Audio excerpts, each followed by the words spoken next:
മഹാനായ അബൂ ഹുറൈറ റളിയല്ലാഹു അൻഹു ഒരു ഹദീസ് ഓതുമ്പോ ബോധം കെട്ടി വീഴുമായിരുന്നു. 3 or 4 തവണ ബോധം കെട്ടി വീഴും. എന്നിട്ട് ആ ഹദീസ് പൂർത്തിയാക്കാൻ പറ്റുള്ളൂ. ബോധം കെട്ടി വീഴുന്നു. നമ്മൾ ഈ ഹദീസ് പറയുന്ന എനിക്കോ കേൾക്കുന്ന നിങ്ങൾക്കോ അങ്ങനെ ഒരു ഇഗ്മാ, ബോധം കെട്ടി വീഴുന്ന അവസ്ഥ വരുന്നുണ്ടോ? ഖാല റസൂലുള്ളാഹി സ്വല്ലല്ലാഹു അലൈഹി വസല്ലം അവ്വലു മൻ തുസഅറു ബിഹിമുൻ നാറു യൗമൽ ഖിയാമത്തി 3. 3 വിഭാഗം ആളുകൾക്കാണ് നാളെ അല്ലാഹുവിന്റെ നരകം പിടികൂടുന്നത്. ആദ്യമായി നരകത്തിലേക്ക് എറിയപ്പെടുന്നത് എന്റെ ഉമ്മത്തിൽ നിന്ന് 3 പേരാണ്. അതങ്ങ് പറയുമ്പോഴേക്കും സ്വഹാബിയായ അബൂ ഹുറൈറ റളിയല്ലാഹു അൻഹു ബോധം കെട്ടി വീഴും. പൂർത്തിയാക്കാൻ പറ്റൂല. ആരാണ് ആ 3 പേർ? പിന്നെ ബോധം തെളിയണം, വെള്ളം കുടയണം. എഴുന്നേറ്റിട്ട് പറയും, ഖാല റസൂലുള്ളാഹ്, അല്ലാഹുവിന്റെ റസൂല് ഞങ്ങൾക്കെന്ന് പഠിപ്പിച്ചു തന്നിരുന്നു എന്ന്. ഹബീബിന്റെ വഫാത്തിന് ശേഷം മഹാനായ അബൂ ഹുറൈറ റളിയല്ലാഹു അൻഹു അബ്ദുറഹ്മാൻ, അവരുടെ പേര് അബ്ദുറഹ്മാൻ എന്നാണ്. പൂച്ചയെ നല്ല ഇഷ്ടമായിരുന്നു, ചെറിയൊരു പൂച്ചയെ കളിപ്പിക്കുമായിരുന്നു. അങ്ങനെ നബിട്ട് കൊടുത്ത പേരാണ് അബൂ ഹുറൈറ, പൂച്ചയുടെ ആള് എന്നർത്ഥമുള്ള സ്വന്തം പേര് അബ്ദുറഹ്മാൻ റളിയല്ലാഹു അൻഹു. ബോധം തെളിഞ്ഞ് അവ്വലു മൻ തുസഅറു ബിഹിമുൻ നാറു യൗമൽ ഖിയാമത്തി 3 പേർക്കാണ് നാളെ ആദ്യമായി നരകശിക്ഷ ഏൽക്കേണ്ടി വരികയെന്ന് പറഞ്ഞു തുടങ്ങുമ്പോഴേക്കും യുഗ്മാ അലൈഹി, ബോധം കെട്ടു വീണു. 4ാമത്തെ തവണ ബോധം തെളിഞ്ഞപ്പോ മഹാനായ അബൂ ഹുറൈറ റളിയല്ലാഹു അൻഹു പറഞ്ഞു, ഖാരിഉൽ ഖുർആൻ,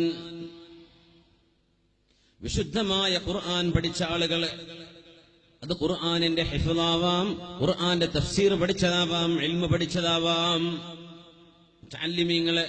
ആലിമീങ്ങള്, വാഇദീങ്ങള്, പ്രഭാഷണം നടത്തുന്നവര്, പണ്ഡിതന്മാര്, ദർസ് നടത്തുന്നവര്, ഖുർആനെ ഹിഫ്ളാക്കിയവര്, മനഃപ്പാഠമാക്കിയവര് ആദ്യമായി നരകം പിടികൂടുന്നത് ഖാരിഉൽ ഖുർആൻ, ഖുർആൻ പഠിച്ച ആളുകൾക്കാണ്. പിന്നെ പറഞ്ഞു, 2ാമത്തേത് വൽ മുജാഹിദ്, അള്ളാഹ്ക്ക് വേണ്ടി മരിച്ചു എന്ന് പറയുന്ന വിധം ധർമ്മസമരങ്ങളിൽ പോയി ചോര ചിന്തി മരിച്ച ആളുകൾ, ശുഹദാക്കൾ എന്ന് പറയുന്ന ചില ആളുകൾ. 3ാമത്തെ വിഭാഗം വൽ മുതസദ്ദിഖു ബിമാലിഹി, അള്ളാഹുവിന് വേണ്ടി സമ്പത്ത് ഒരുപാട് എടുത്തു കൊടുത്ത ആളുകൾ. മഹാനായ ഇബ്നുൽ ഖയ്യിം എന്നവരെ സംഭവം വിശദീകരിച്ചുകൊണ്ട് ഹദീസിനെ വ്യാഖ്യാനിച്ചുകൊണ്ട് പറഞ്ഞു, ഈ ഉമ്മത്തിൽ ഏറ്റവും ശ്രേഷ്ഠമായ 3 കാര്യങ്ങളാണ് ഇവിടെ പറഞ്ഞത്. ഒന്ന്, ഖുർആനിന്റെ പഠനം. ചെറുതാണോ അത്? ഖൈറുക്കും മൻ തഅല്ലമൽ ഖുർആന വഅല്ലമഹ്, നിങ്ങളിൽ ആരാണോ ഏറ്റവും കൂടുതൽ ഖുർആൻ പഠിച്ചത്, അല്ലാഹുവിന്റെ അഹ്കാമുകൾ പഠിച്ചത്, ദീനിന്റെ ഫിഖ്ഹ് മനസ്സിലാക്കിയത്, അവരാണ് നിങ്ങളിൽ ഏറ്റവും ഖൈർ. വഅല്ലമഹ്, അത് പഠിപ്പിച്ചു കൊടുത്തതും. എന്നിട്ട് എന്തേ നരകത്തിൽ പോവാൻ കാരണം എന്നറിയോ? ലിയുഖാല കദാ, വലിയ മുദരിസാണ്, വലിയ പണ്ഡിതനാണ്, വലിയ വാഇദാണ്, വലിയ പ്രഭാഷകനാണ്, ഇതറിയപ്പെടാൻ വേണ്ടി ചെയ്തതല്ലേ.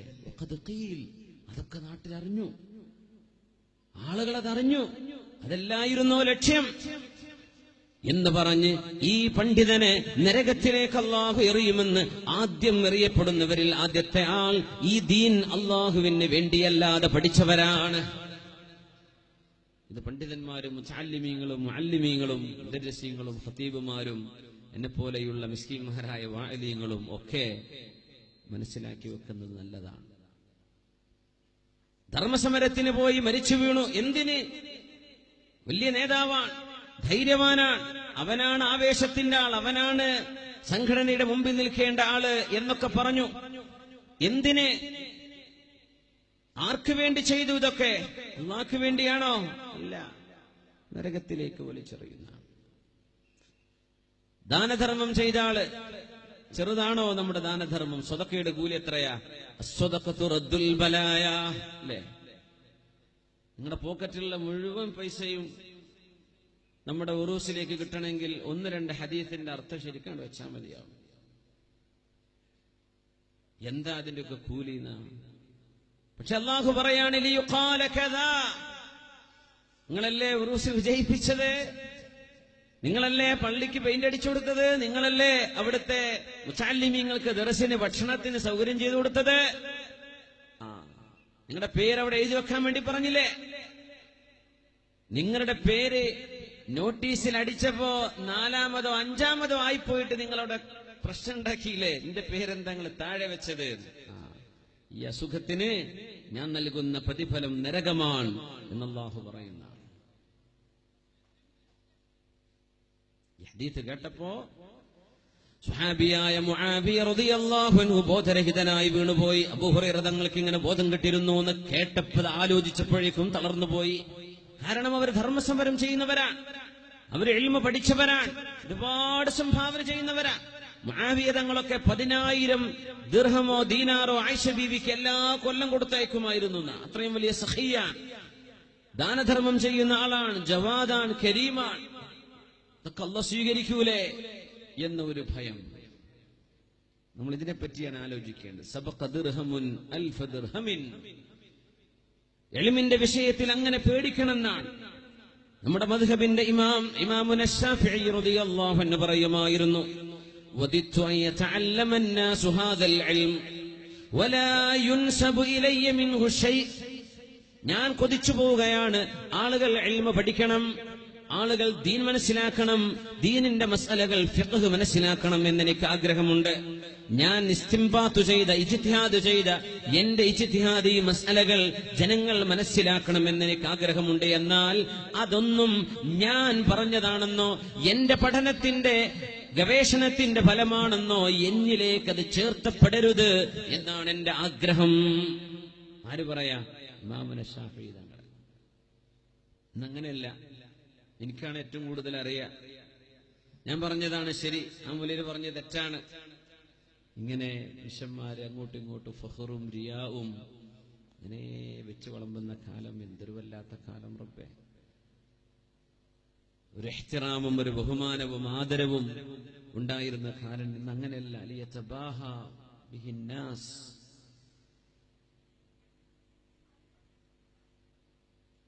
ഇമാമുൽ മാവർദി റളിയല്ലാഹു അൻഹു ലോകത്തോട് വിട പറയുമ്പോൾ ഇമാം മാവർദിയെ സംബന്ധിച്ച് റഹ്മത്തുള്ളാഹി അലൈഹി മുതഅല്ലിമീങ്ങൾ കേട്ടുപരിചയമുള്ള കിതാബ് ഓതുന്നവർക്കറിയാം ഇമാമുൽ മാവർദി തങ്ങൾ. ഹദീസും ഫിഖ്ഹും എല്ലാം ഒരുപാട് ഈ ലോകത്തിന് മനസ്സിലാക്കി തന്ന നൂറുകണക്കിന് ഗ്രന്ഥങ്ങൾ എഴുതിയ ഇമാമുൽ മാവർദി തങ്ങൾ മരിക്കുന്ന സമയം വരെ ആ മഹാന്റെ ഒരൊറ്റ കിതാബും ലോകത്ത് പുറത്തിറങ്ങിയിട്ടില്ല. വഫാത്താകുന്ന സമയത്ത് സ്വന്തം സഹോദരനെ വിളിച്ചിട്ട് റൂം ചൂണ്ടിക്കാണിച്ചു കൊടുക്കാൻ, ആ റൂമിനുള്ളിൽ ഞാൻ എഴുതി വെച്ച കിതാബുകളെല്ലാം ഉണ്ട് കേട്ടോ, അത് അല്ലാഹു സ്വീകരിക്കുകയാണെങ്കിൽ എന്റെ മരണശേഷം നിങ്ങൾ പബ്ലിഷ് ചെയ്തേക്കും, ജനങ്ങൾ അറിഞ്ഞോട്ടെ, വായിച്ചോട്ടെ, അതിന്റെ നുസ്ഖകൾ നിങ്ങൾ കോപ്പികൾ എടുക്കണം.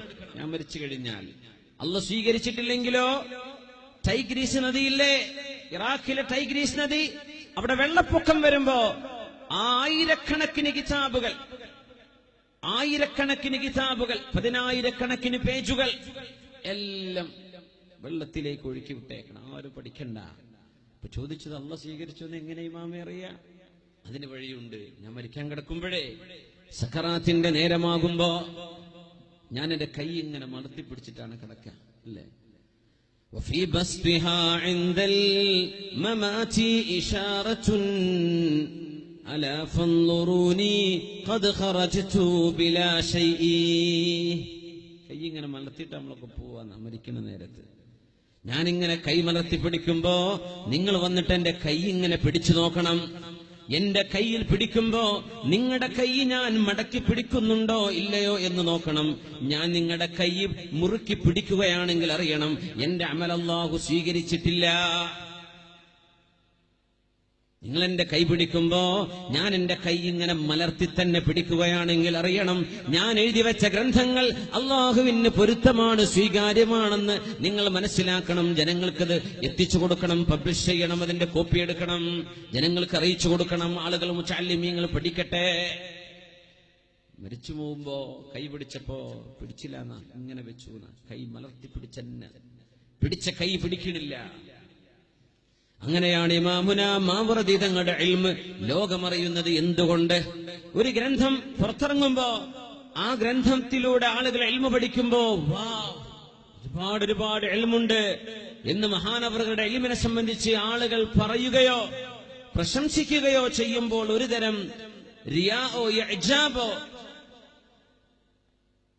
തരക്കേടില്ലല്ലോ എന്ന തോന്നലോ ഞാൻ ഉഷാറാണല്ലോ എന്ന ഭാവമോ വന്നു പോകുമോ എന്ന് പേടിച്ചുകൊണ്ട് മഹാനവറുകൾ അറിയിച്ചു കൊടുത്തില്ല എന്നാണ്. സുബ്ഹാനല്ലാഹ്. ഈ കാലമൊക്കെ ഇപ്പൊ എവിടെയാണ്?